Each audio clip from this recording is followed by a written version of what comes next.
Good morning, everybody. It's the pollinator. Wakanda forever. I like that movie so much. I guess it's false hope, but it's hope nonetheless. I get a lot out of watching movies, by the way. I promised to make this video. I didn't promise, but I told somebody I was going to make it a few days ago, but I got distracted by a computer problem. And let me tell you, once I get on a problem, I don't stop until I find a solution when it comes to computers. I mean, I was that way in my career, which probably made me successful in that because I just didn't stop until I got a solution to it. And you're gonna laugh, but it was a problem I was having with a game. And what we ended up having to do to mask this problem was obnoxious. What I had to do to get to the right people to tell me to flip a switch in the registry was the most excruciating process. And meanwhile, I had to deal with this arrogant asshole in a forum. I hate forums.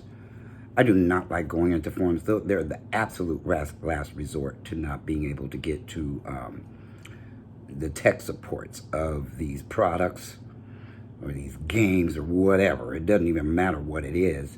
Getting to tech support anymore can be real problematic. They want to hide behind first level reps that are answering the phones. And so to get behind that, to get escalated up, it's just getting more and more difficult. Anyway, that's not what this video is about. And again, there's a lot going on. And I say that because I'm watching a great deal of bullshit going on in the United States. And not a day goes by when I'm not just... It looks real discouraging out there, people. Nothing's going anywhere, and everybody's doing this. No, it's you. No, it's you. No, it's you. Meanwhile,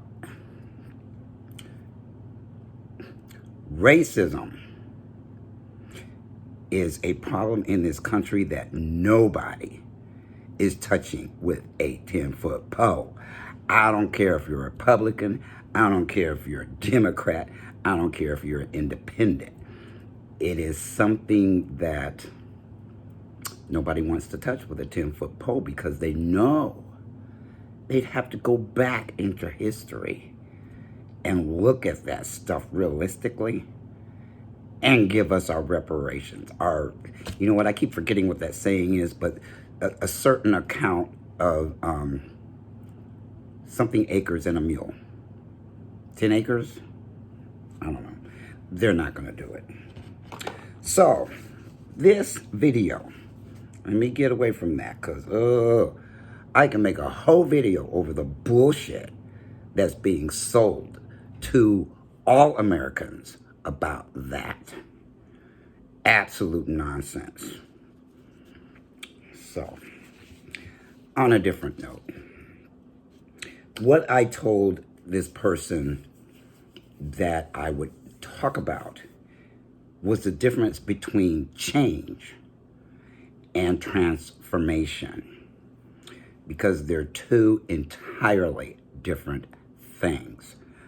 One is more of a verb, the other is a noun. Transformation is a noun. Change can be a verb or a noun, but I had to search around to find the definition of these words because, listen, and then I'm going to tell personal examples of the difference between change and transformation. I tell you right now, before I read what I found out there of the differences, is that Change is like the difference between going to therapy for years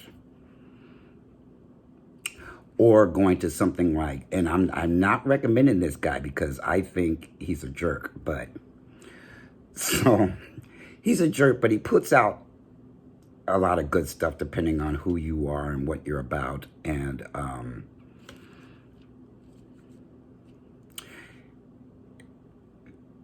anyway, so change is the difference between going to therapy for years and getting about that far in therapy, because it takes a special kind of person to make progress in therapy. You got to work your ass off, and you got to be butt honest. You got to be so honest that your therapist does not have to pull things out of you or see beneath the veneer you put out to the human condition called looking good.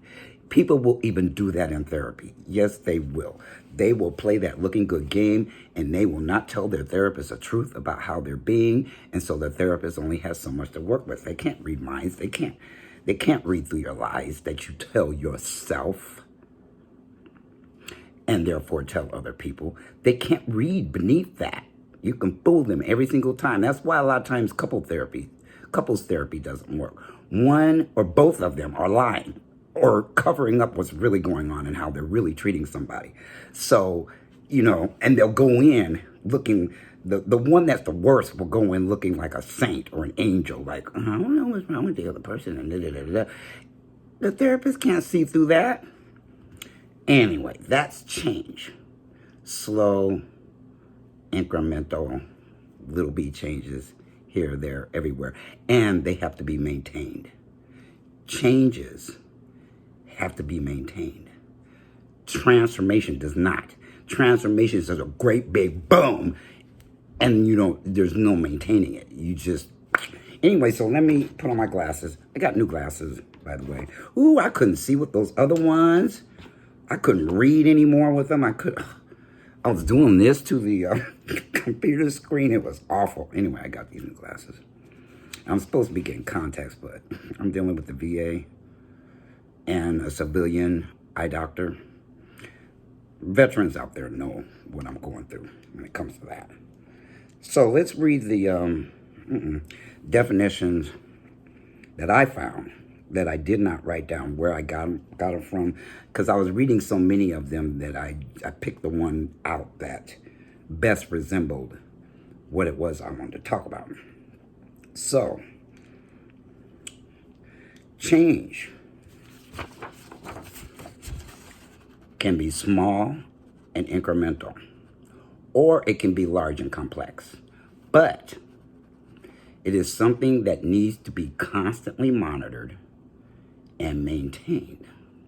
Okay? Think of all the change management processes and procedures in an IT organization. Now, for those that have never worked in IT, let me tell you, that's the next best thing, the next closest thing to red tape of the government. Processes everywhere and procedures. And, most monopolies are full of this shit too. So you do not put them in place and hope for the best. Well, some groups do, but that is a different article. Every one of these processes has an owner and metrics and involves continual improvements. A conscious external effort is needed to maintain the actions required to achieve the desired result. I'll read that again, because this is all I'm going to say about change. A conscious external effort is needed to maintain the actions required to achieve the desired result. Now, before I read what transformation is, this is the problem I was having with, like I said, the best therapist I've ever had. That she wanted me to go into one of these, where it was constantly, it was homework all the time. It was once a week for 6 months, and then another once a week for another 6 months, and it was constant stuff that you had to keep doing over and over and over, and things that I've heard from as far back as the 1980s, the latter 1990s, things I've heard before and I've actually participated in before, even in an heightened, enlightened way. I was able to achieve things with that level of change because the process was very refined and very excellent processes. Anyway, so that's change. Incremental, and it depends on the person on how big of an increment it is or how little an increment it is. But nonetheless incremental and has to be maintained. Transformation, on the other hand, is almost always large and significant. So transformation is an internal fundamental change in your beliefs of why you perform certain actions. And you'll have to excuse me, I don't remember seeing my fan up there going in circles the video before. I don't even know if you're going to see it when this thing turns out. So, sorry. I just noticed that when I looked up. So, it's an internal fundamental change in your beliefs of why you perform certain actions. Why? Transformation does not require any external influence to maintain, and because of its fundamental nature, transformation is more likely permanent.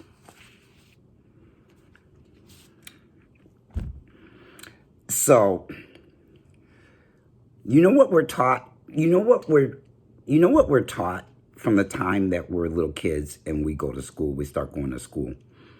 Not only do we start, we start playing our parents early and trying to get away with lying and stuff like that. But what happens from the time you start school until you graduate high school, you know what is being taught out there in society?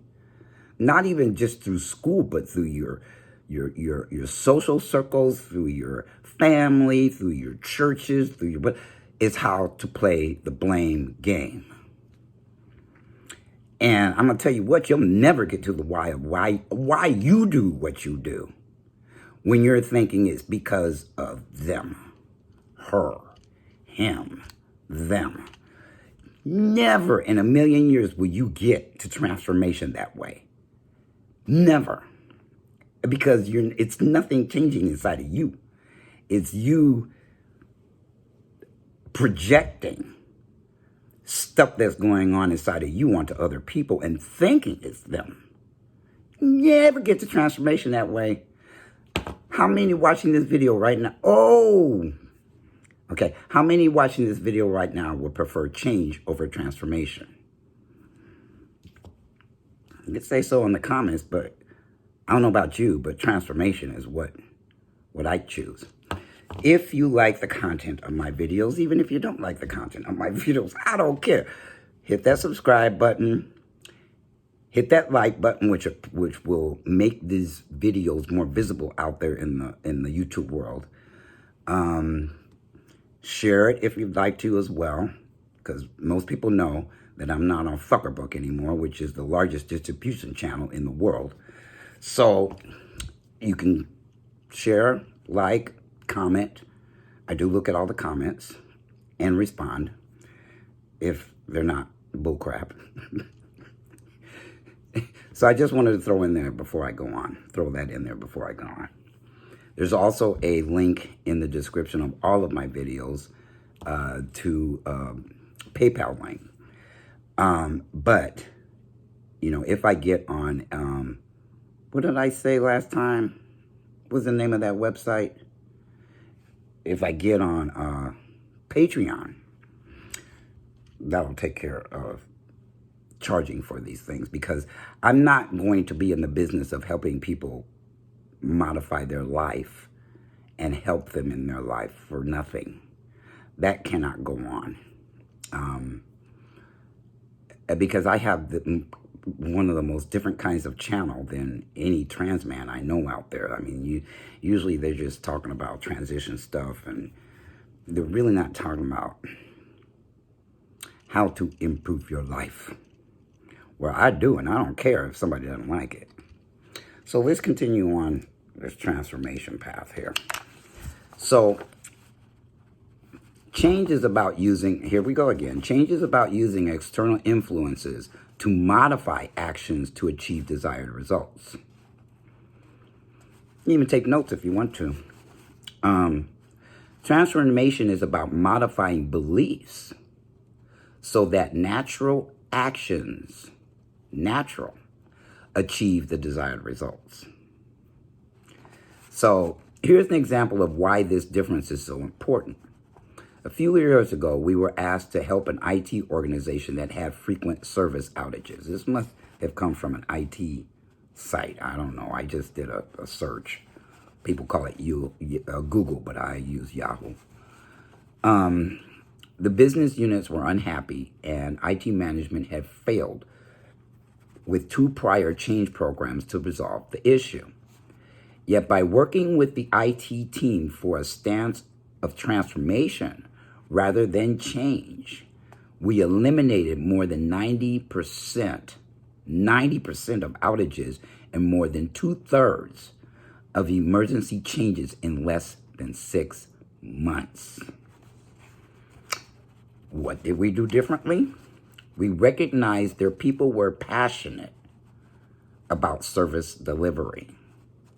They became great firefighters out of necessity in order to ensure good service. You know what? I haven't read this all the way, so this is interesting.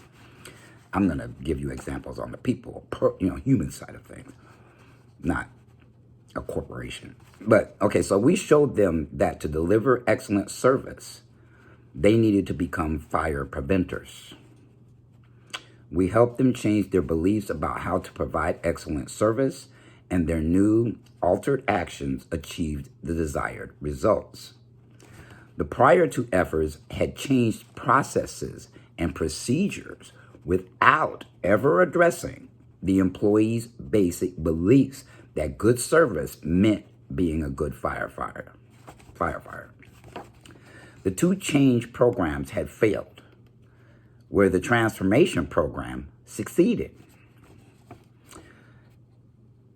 IT organizations have been successfully executing change programs for decades, yet some of them do not achieve the desired results, or they simply fail outright. Why? Think about your unsuccessful change programs within yourself. Were you trying to use standard change management program principles when what was actually needed was a fundamental change in beliefs? Were you? Before you launch your next change program, consider the following 3 questions. 1, will just following new processes and procedures achieve the intended results? 2, are monitoring and metrics enough to maintain the desired state? And God, I hate statistics, because they can be manipulated to say anything you want them to say. Look, people. And guess what kind of people love statistics and love talking about them? Number 3, do your people have a fundamental belief that is not in line with your desired end state? Do your people have a fundamental belief that is not in line with your desired end state? For decades, IT organizations have talked about people, process, and technology. It is time that we pay attention to the people and their culture. Ooh. First time I've read this all the way through. I just saw the first couple paragraphs and stopped at that. So, listen. I say change comes from one paradigm, while transformation comes from a completely different paradigm. okay? That change has been the paradigm that people mostly go to when it comes to their lives, their feelings, their relationships, their business, their job, their whatever. That change has been the go-to for perhaps centuries. Transformation, on the other hand, is something that is a newer paradigm. It is a different paradigm. You don't have to practice it. You don't have to. It's just a whole different ball of wax, because once that change happens, it changes forever, and it's permanent, and it goes under the surface. Change goes on the surface of everything. So if you can imagine,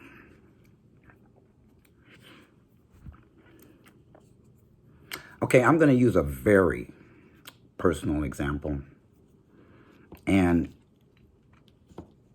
only because it jumps to the top of my mind, and it's one that I don't talk about very much. That the only people that I talk to about it are people like my therapist and my friends, and not even very many at that. And that is this. For years, my parents divorced when I was 16 years old, 15 or 16. And for years, I watched them bicker. And even though the other one, they had both moved on in their life, they were, both of them were still talking shit about the other one throughout their relationships that they had moved on to. And I kind of got stuck in the middle as the kid, and I never said much. I never said anything. I never told them to stop doing that. There was a period of time during the divorce that I said, I don't want to hear it from either one of you, because I love you both. And so I stepped out of the picture, completely stepped out of the picture until the divorce was over. But then it went on and on and on for years after that. Taking pot shots at each other through me, which was driving me crazy. Because what could I do about that level of animosity that they had towards one another that I didn't even really understand why they had it? I didn't. So, one year, this was after my mother was diagnosed with cancer. And I'm not sure about the timeline. I'm not sure if it was before or after she had surgery and that did chemo and radiation and lost her hair and all this stuff happened. I was the only one out in California caring for her, along with some very dear friends of hers that just loved her to pieces. I mean, people that considered her their mom. So those friends of hers and her friends, people more her age, and myself were taking care of her through all of this period of time. So one year, and this was after I had gotten a taste of transformation, that it happens like this, it happens forever. I overloaded myself with it because, look, I'm an overachiever. I don't want anything half-assed. I don't want anything just a little bit. If I see it and I want it all. I don't play this tip your toe in there and say, ooh, that looks good, but I think I'll just stand back from it. Nah, I stick my toe in there and it feels good. Boom, I'm diving in, head, foot, everything. Maybe I'll strip my clothes off and jump in. I will go overboard to get whatever it is that there is for me to get out of that. So when I got a taste of transformation, there was no turning back for me. Does it happen all the time? No. Nothing that big can happen all the time. Because, it's a fundamental change in your belief system. It isn't a incremental change of something you see and that's annoying you, but you keep doing it. It's like gaining weight. It's like weight. People spend years doing change things and nothing ever happens. Why? Because they're not transforming their fundamental belief about why it is that they gain weight.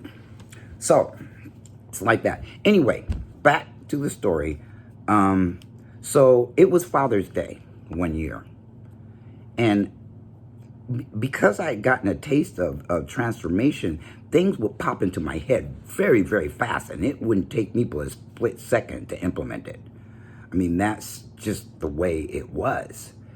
And so I was sitting there on Father's Day. I was with a man that was considered my mother's brother, but it wasn't really her brother. I called him uncle because I didn't know he wasn't a real brother until I grew up. But anyway, I call him uncle.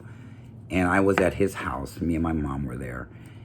And I decided to call my father for Father's Day.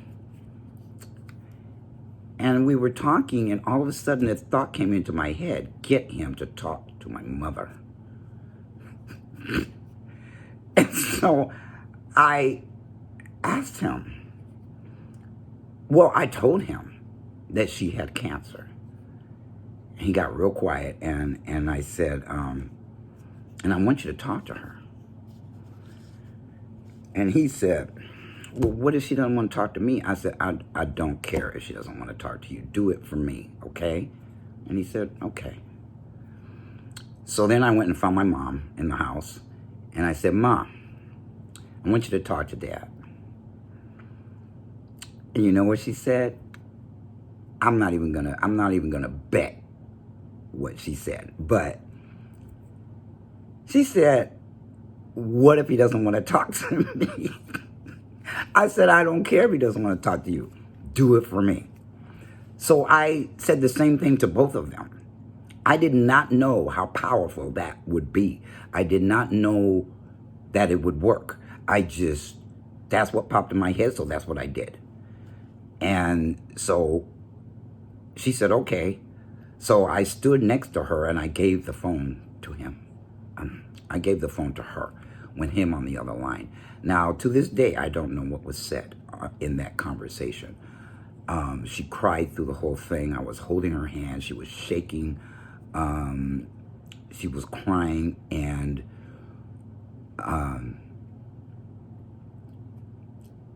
and she's gone. She's passed, so it doesn't even really matter what he said to her. But let me tell you what happened in that conversation is she gave the phone back to me. He had hung up, and they have been quarreling over some videotapes of me and my sister as kids, and just a bunch of reel-to-reel that had been converted. No, just reel-to-reel tapes. Okay, reel-to-reel tapes. And within a week, he sent them to her. And all those years of quarreling came to an end. All those years of her telling me about him and him telling me about her and all that crap came to an end. Fini. Something fundamental happened in that conversation that I had no idea was going to happen, but I had to do something. I didn't want something to happen to her with that hanging out there, with those two still feeling crazy about one another, hating one another. And there's a thin line between love and hate, okay? Because if you ask me, there wasn't a line. One meant the other between those two. So they buried the hatchet, finally, when I was in my early 30s. They buried the hatchet. That is a human life transformational story. And I've got many others. I've got many others that have happened directly in my life and that I have been able to be causing the matter in other people's lives. Just because they either believed what I told them or yeah, they were coachable, they were teachable, they were people that were listening for gold coming out of somebody's mouth. Because let me tell you, either you hear gold or you hear mud coming out of people, and it really depends on what kinds of conversations you have with folks out there. I had a lot of quality conversations with a lot of people for a lot of years, so I was kind of more proficient at it than a lot of other people, and the ones who benefited the most were the ones who were listening for it. I didn't have to do much. I didn't have to beg them. I didn't have to chase them. I didn't have to follow them around. They were ready. They were ready to transform their fundamental way of thinking, their fundamental beliefs about something, their fundamental beliefs about themselves in the matter of something going on with somebody else. Does that make any sense? Because if you don't focus on yourself in the matter between you and other people, what ends up happening is the same thing ends up happening. It's just a different person. But who's the common denominator? You. What's the common denominator in all of my scenarios? Me. So if I don't change my fundamental beliefs about something, nothing will happen. So let me give you one more example before I get off of here, because I can't believe I've been talking this long. So here's another example. And I don't recommend running out and doing this, because times were different back then, and those businesses are different now. And anyway, I was working with a multi-level marketing company, and let me tell you, I never got anything financially out of that, but oh my God, did I get things spiritually and fundamentally out of those things that I did.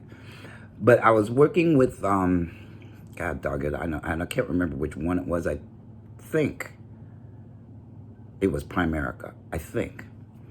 So I was working with Primerica. You know what? I might have told this story before, and if I did, I apologize in advance for telling it again.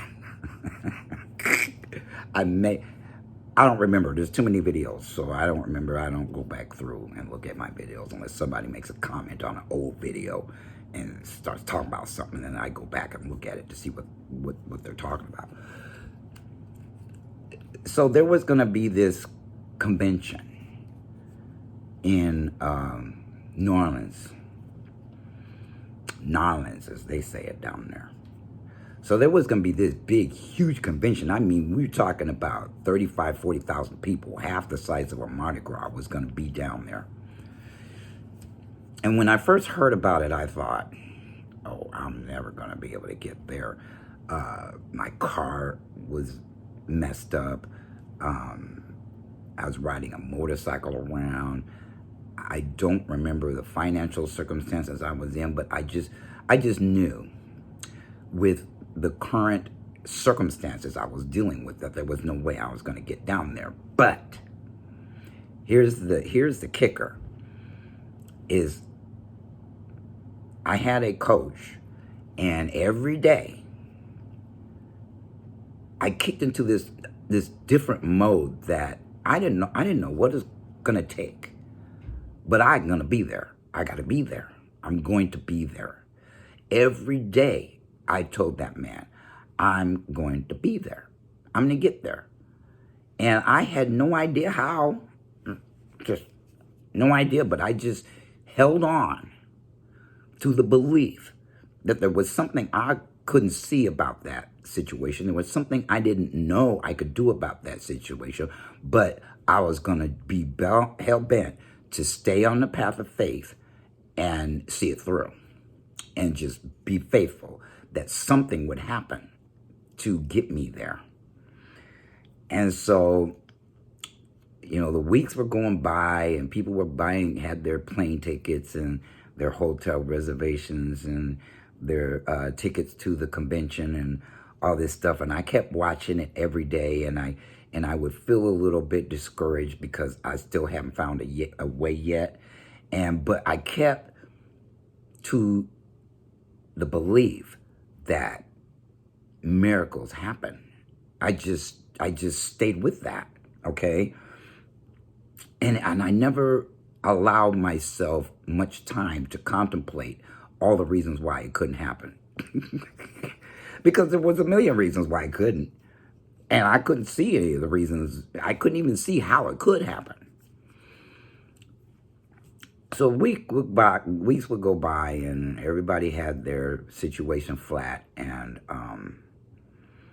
it was about 3 weeks out from the convention when all of a sudden I got a call. I got a phone call from an attorney. And he said, he or she, I don't know which it was, we have a check for you here. I said, a what? For what? They said, we have a check here for a blah, blah, blah, blah accident you had maybe a year or two prior. Now, I have forgotten about that accident. I didn't even barely remember the accident. I remember I got hit almost head on in my brand new car by a woman that was turning left, who turned left in front of me, and I didn't see her turning left because there was a truck or an SUV or something in front of me. So, well, she didn't see me, and she was turning left illegally on a green light. Anyway, she hit me, and this check was from that accident in the 3rd week out from the convention. And so I was like, you have got to be kidding me. They said, yep, you want to come get this check? And I can't remember what it was for, maybe $3,000, $4,000, something like that, right? I said, yeah, of course I come get that check. I said, I don't even have a car right now, but I'll ride my motorcycle in the rain. I don't care, I'm coming to get it. They gave me the address. I had to go from San Jose to Oakland to pick it up. And I drove in the rain to go get that check. I was so excited. Oh my God, was I excited. And anyway, so I went and got the check, and I drove back. I went straight to the bank and deposited it and went home and began working on, okay, how in the heck, the place, New Orleans was filling up, there were no hotels, and I was striking out everywhere, getting even a hotel and a flight out there. And so, and I kept saying, you know what, I keep going. Whatever this is, stick with it, because it's transforming the entire situation. So somebody couldn't go and canceled their plane reservation, and they gave it to me. And I said, okay, cool. One down, couple to go. Now the hotel. All the hotels were booked up. A different set of people canceled their hotel reservations in a pretty nice hotel. And so I got that. Now the timing was impeccable because I didn't create that timing. Who created the timing? God did. Faith did. So I got a hotel.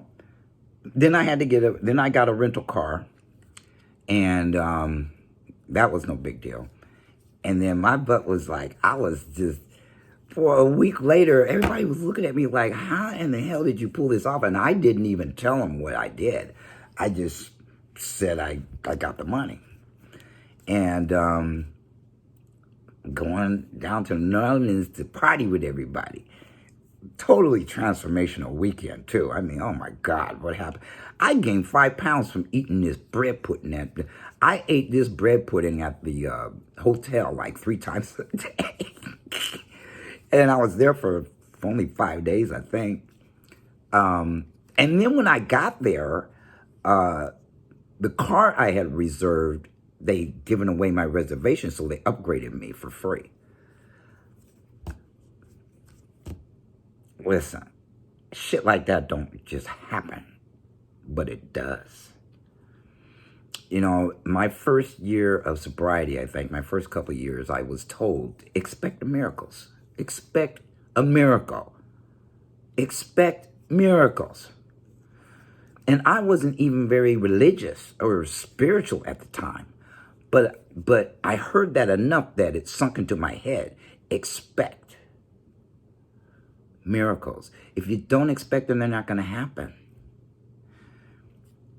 If you don't have any faith that the universe can accommodate you, for those who aren't spiritual or religious, if you don't have any faith that the universe will accommodate you, it won't.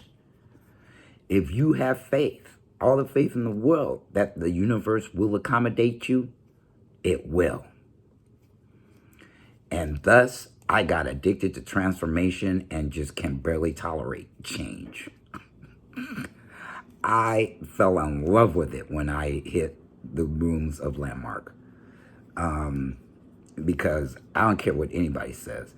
It is worth bending over backwards and killing yourself to get yourself in those seminars. Because they will do in a few days what it takes a few years, or you never get there with therapy.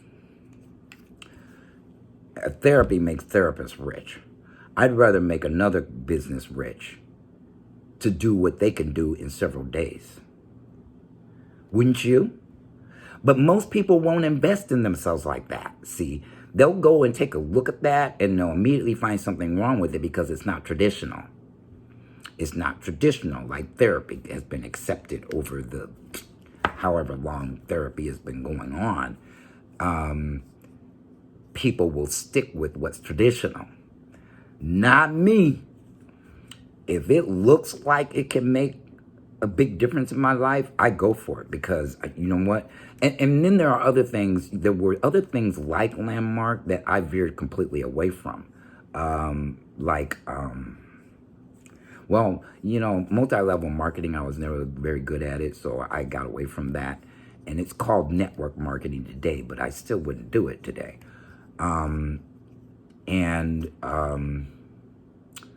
What else was I thinking about?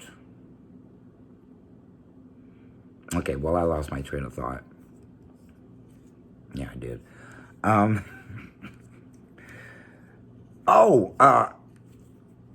Okay. So, because I couldn't think of the name of this thing, it's something that, science of the mind or something like that. I ain't getting into that.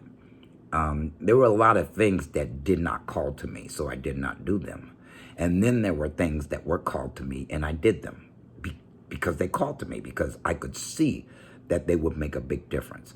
I ended up owning my first house out of doing some shit like that. It wasn't Landmark. It was something that doesn't exist anymore that happened in Walnut Creek, California, called the Integrative Therapy Process. And it was a 2-month-long program, and you got to make yourself promises of what you'd get out of doing that class. And I fell in love with stuff like that. The shorter, the better. So that's my spiel on change. And don't let yourself lie to yourself and think you're transforming something when you're not, when you're just chipping away at it with change. Transformation goes deep inside yourself to look at yourself and your belief systems, not other people's. So if you find yourself doing this, that's not transformation. That's not going to transform you, because you got to keep that finger pointed here, and you better be looking at your beliefs, and you better be picking yourself apart, because if you're not picking yourself apart, transformation ain't going to happen. You might get changed, but who the fuck? I don't want change. I want something. I want a bang for my buck. You know, I want something. And you know what? Half of the seminars I've done, I didn't even pay for them. I'm not even fucking tell you how. Because it would make people think they can get something for free. No, I had to do some things to end up with those things paid for by other people or something else.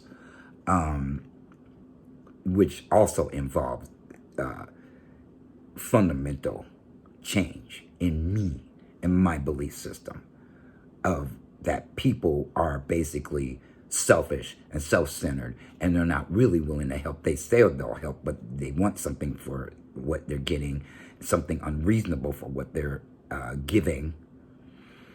And I was always attracted to, well, I have a lot of integrity, and people can see that. So they realize that if they do help me, I'm going to end up making the best out of it. I'm not going to fuck around with it. I'm not going to half-ass it. I'm not going to play games with it.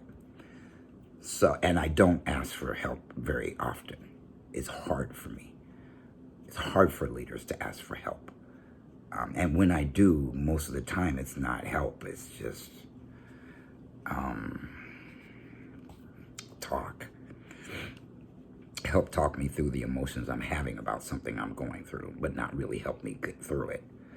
So anyway, I invite you all to go out and Google or Yahoo or whatever you use as a search engine, the difference between change and transformation, and figure out where you're getting stopped and stuck in life, and where your life keeps going on repeat with different people, and that either you want transformation about that, or you want change about that. If you want transformation about that, you'll keep blaming everybody else. If you want change about that, you'll keep blaming everybody else, and you might not get in anywhere. You might not change a thing. But if you want transformation about something, you'll be attracted to that which will teach you how to transform. And it doesn't have to be some fancy organizations. I have transformed so many people's lives over just a few words, let alone entire conversations for days and days and days and weeks and years. And because they allowed it, because they were ready, because they wanted it. And those who didn't, they didn't get it. They didn't get it at all. They got a little change, a little pocket change. Well, what was that? Oh, I was watching that movie yesterday, Coming to America, where Eddie Murphy gave those two homeless guys Arsenio Hall's pocket change.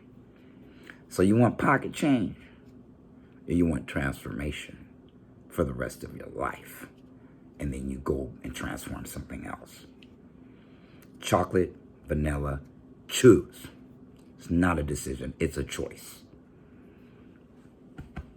Pollinator is out. Happy New Year.